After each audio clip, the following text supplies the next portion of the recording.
مجھے نماز اس لیے نہیں پڑھنی چاہیے صرف کہ نہیں پڑھوں گا تو سزا ملے گی.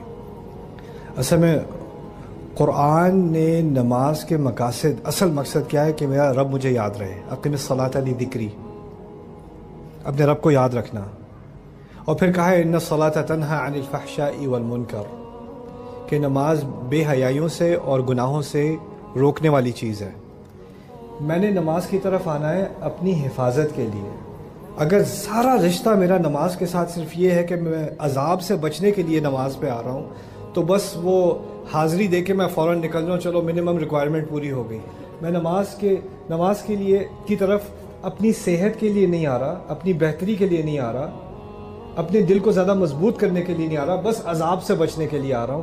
یہ بہت ہی منیمم قسم کا تعلق ہے نماز کے ساتھ، اور میرے نزدیک یہ بہت نیگیٹو قسم کا تعلق ہے. یہ تو اس طرح کہنا ہے کہ میں اپنی امی کو جا کے سلام اس لیے کہتا ہوں کہ نہیں کہوں گا تو وہ تھپڑ ماریں گی. ماں کو جا کے سلام اس لیے کہا جاتا ہے کہ اس سے مجھے اس سے محبت ہے. میرا دل نہیں مانتا کہ میں جا کر سلام نہ کروں، اٹھ کر گلے نہ لگاؤں. تو جس چیز سے محبت ہو جائے نا تو وہ انسان، انگلش میں وہ کہتے ہیں لیبر آف لو. تو نماز، صلاۃ should be a labor of love. کسی کی مدد کرنا یہ سوچ کر کہ اگر نہیں کروں گا تو گناہ ہوگا، یہ بھی میرے نزدیک ایک بہت کم سوچ ہے. اس سے ہمیں اوپر بڑھنا ہوگا. میں کسی کی مدد اس لیے کروں کہ شاید اگر ایک دن مجھے مدد چاہیے ہو تو میں کیا کروں. اور اللہ تعالیٰ نے یہ جو تحفہ مجھے دیا ہے، یہ انسان میرے جو سامنے ہے جس کو مدد کی ضرورت ہے، یہ تحفہ دیا ہے مجھے ایک، کہ اس کے ذریعے میں اپنے گناہ معاف کروا لوں. اس کے ذریعے اللہ تعالیٰ نے مجھے اپنی خدمت کرنے کا ایک موقع دیا ہے. جیسے موسیٰ علیہ السلام نے 2 لڑکیوں کی مدد کی، مدین میں جا کر درخت کے نیچے بیٹھے اور کہتے ہیں ربی انی لما انزلت الی من خیر فقیر. اس کے معنی میں سے ایک معنی یہ بھی ہے، میرے رب ابھی جو تو نے مجھے اچھا کام کرنے کا موقع دیا، اگر کوئی اور بھی خیر کرنے کا موقع مجھے دے دے تو میں اس کا محتاج ہوں، اس کا فقیر ہوں. ان کو ایک رغبت ہے کہ میں کوئی اور اچھا کام کروں.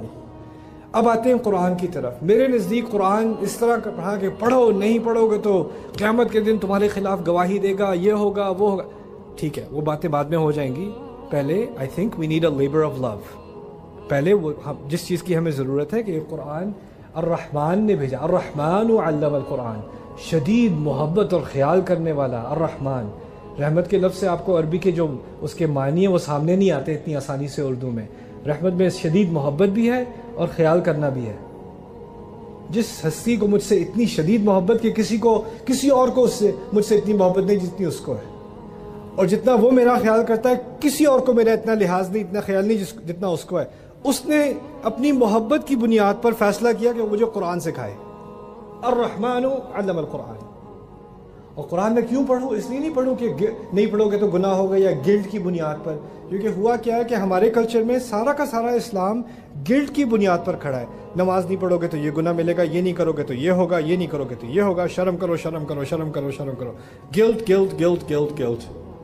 اور جتنا آپ گلٹ کرو گے اتنی محبت کم ہوتی چلی جائے گی. تو یہ بنیادی جو تعلق ہے ہمارا قرآن کے ساتھ وہ الرحمن کے ساتھ تعلق ہے، وہ محبت کا تعلق ہے. اور وہ ایک دفعہ پیدا ہو جائے تو پھر تو کیا کہنے ہیں انشاءاللہ.